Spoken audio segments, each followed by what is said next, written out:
저희가 고령 친화 도시의 출발점 역시 나이가 든다는 것이 뭘까라고 하는 것에 대한 이해에서부터 시작한다고 생각합니다. 우리 그동안 우리 사회가 전체적으로 고령화 사회가 되어 가기까지 나이 드신 어르신들의 생활이 어떨까, 그리고 나이를 먹는다라고 하는 것들로 인해서 생기는 문제는 뭐가 있을까, 개인의 개인적인 측면 또 공동적인 측면 여러 가지 부분에 있어서 이해가 많이 부족했던 것이 아닌가 싶기도 합니다. 교수님 보시기에서 어떻습니까? 우리 사회가 어느 정도나 나이 들미라고 하는 것들에 대해서 이해가 되고 있다고 생각합니까? 교육이 좀 많이 필요하지 않을까 싶은데요. 어떻게 생각하십니까?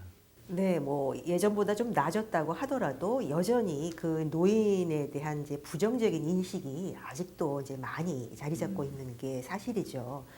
그래서 이제 외국 같은 경우에도 이런 이제 고령 친화 도시를 이제 표방하는 많은 지역의 사례를 보면 이제 그 굉장히 다양한 이제 그 가이드라인 같은 것 아니면 이런 거를 이제 만들어서 시민들한테 홍보 및 교육을 시키는 게 이제 우선적인 과업으로 이제 설정이 되어 있는데요.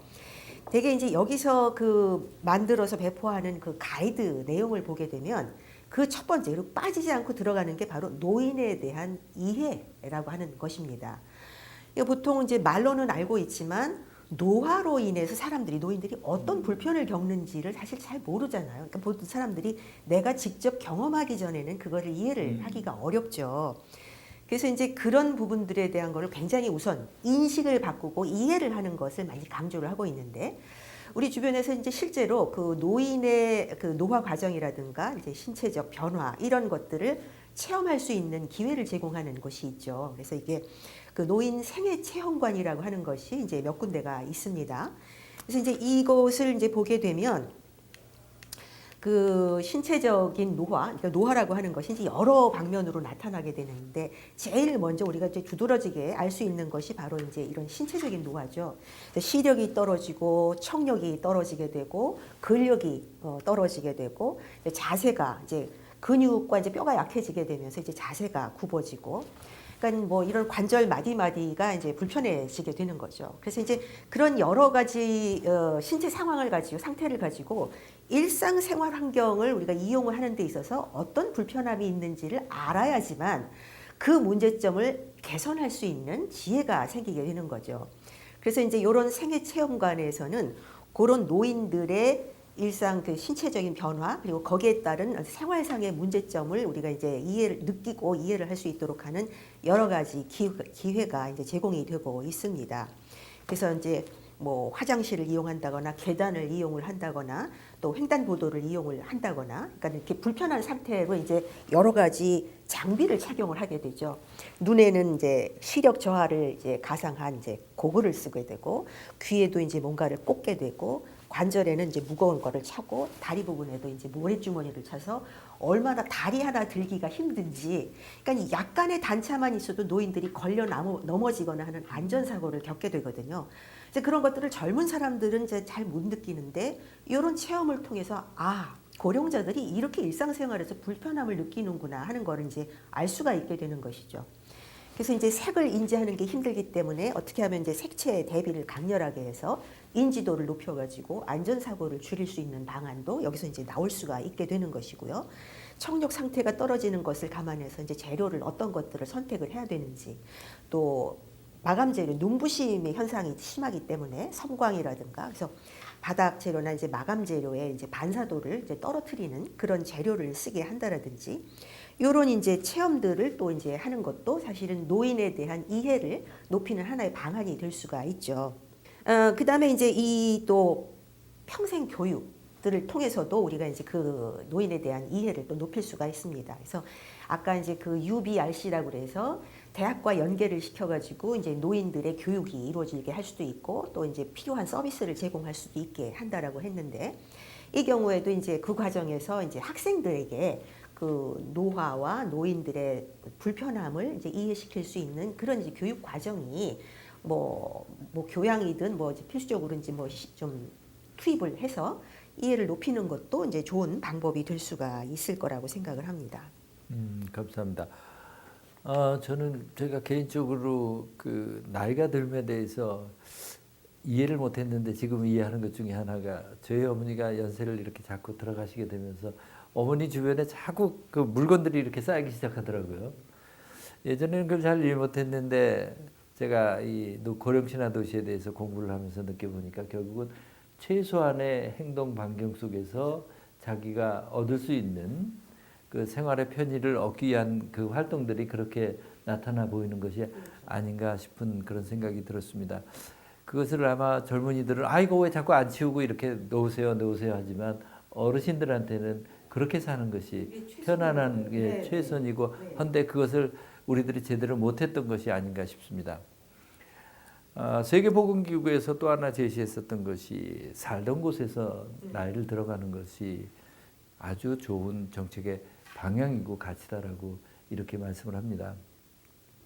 살던 곳에서 나이를 들어가기 위해서는 내가 사는 곳에서 웬만한 나한테 필요한 서비스가 전부 이루어지고 그것이 자연스럽게 삶의 일부분으로 받아들여야 되는데 그런 측면에서 최근에 컴팩트 시티라고 하는 그런 부분들 저희들이 많이 생각을 해보게 되는데 그것과 자연스럽게 이해가 연결이 되는 것 같기도 합니다.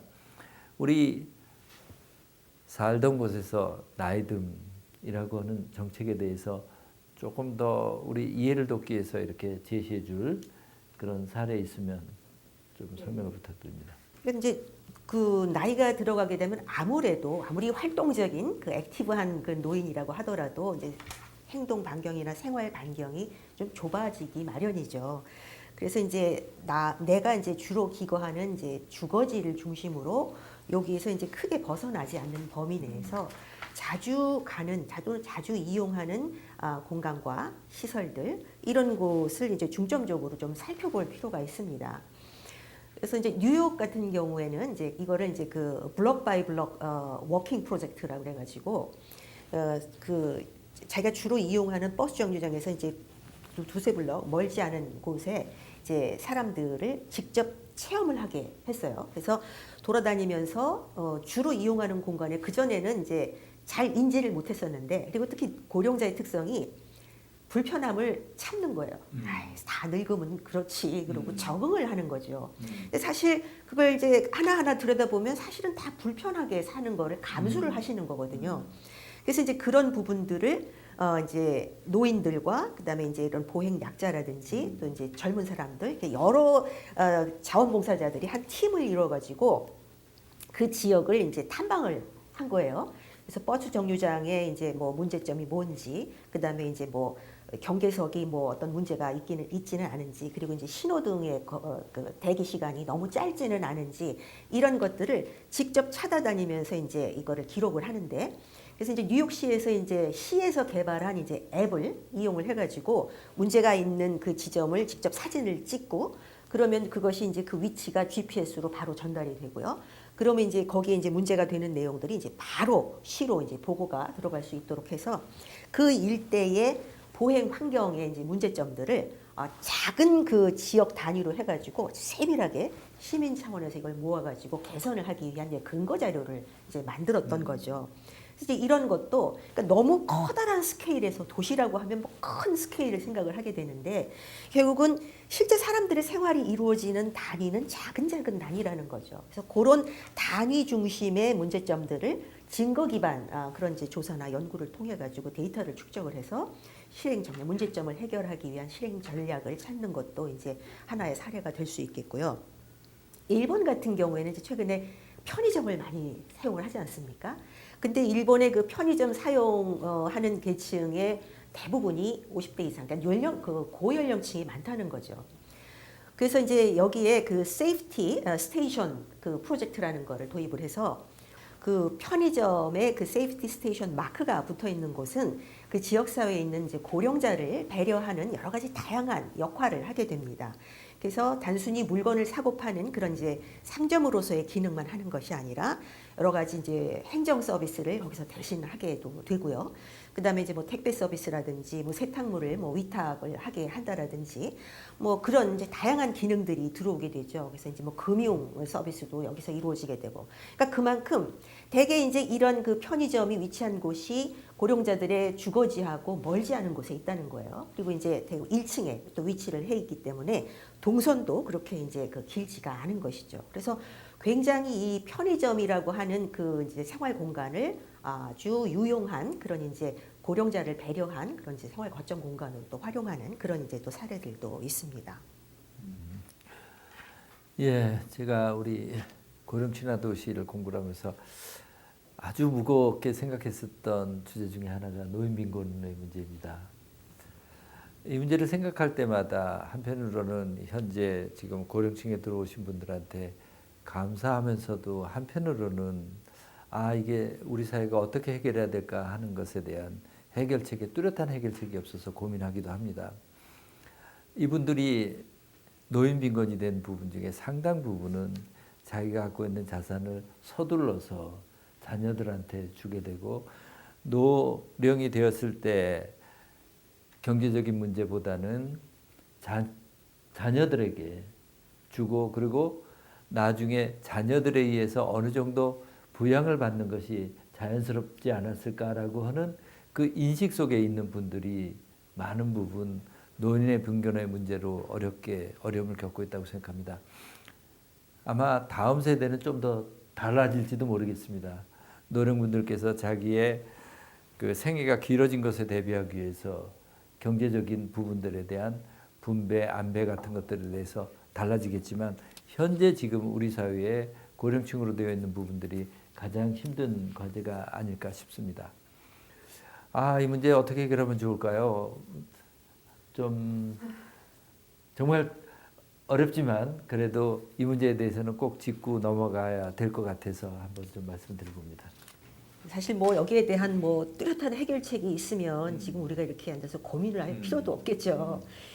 그런데 이제 지금 일자리 문제, 노인 일자리 문제에서 이제 제일 힘들어하는 대상들은 이제 연령층이 이제 높고 학력 수준이나 이런 것들이 좀 떨어지는 그야말로 우리가 이제 머릿속에 담고 있는 그런 이제 전형적인 이제 고령자 계층이라고 볼 수가 있고요.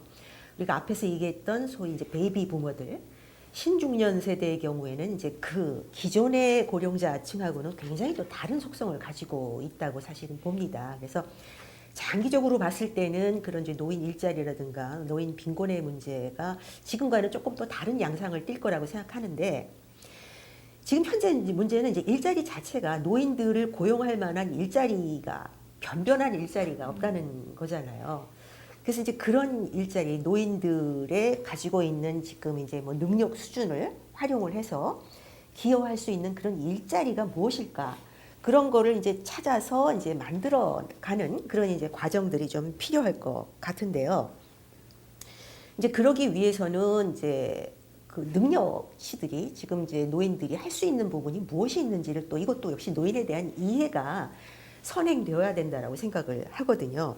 그래서 이제 각 지역의 그 많은 비중을 차지하고 있는 노인들이 어떤 사람들인지를 먼저 좀 보고 이분들에게 만약에 교육이 필요하다 그러면 어떤 일자리를 투입을 하기 위해서 필요한 어떤 재취업 교육이 필요하다고 하면 그분들의 수준에 맞는 교육을 제공을 해줘야 되겠죠.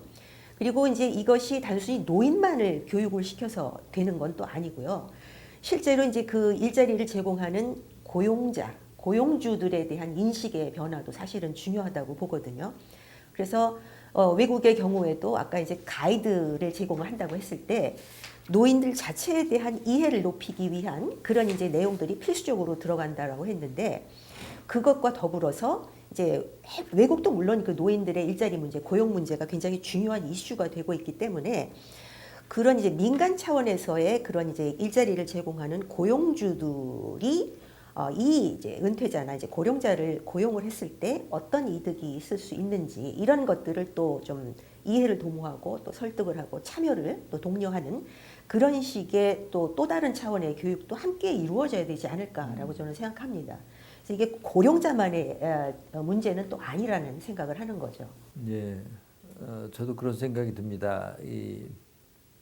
우리가 유엔에서 정한 65세부터 79세를 중년이라고 말했을 때는 분명히 큰 의미를 함의하고 있다고 생각합니다.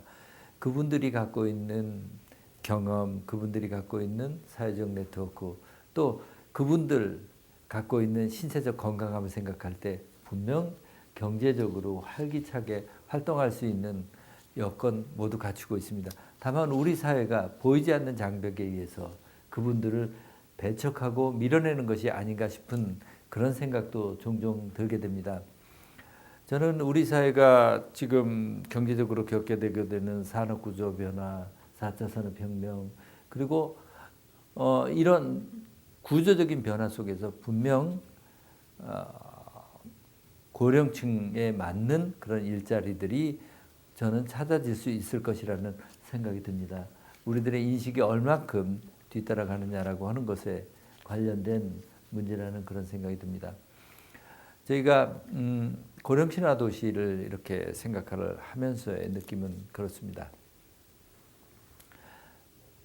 살기 좋은 도시, 삶의 질을 높이는 도시에 대한 넥스트 시티라고 하는 관점에서 볼 때 걷기 좋은 도시, 생태 도시, 안전 도시, 평생교육 도시, 문화 도시 등등이 모두 같은 맥락이 다가 있다라고 생각합니다.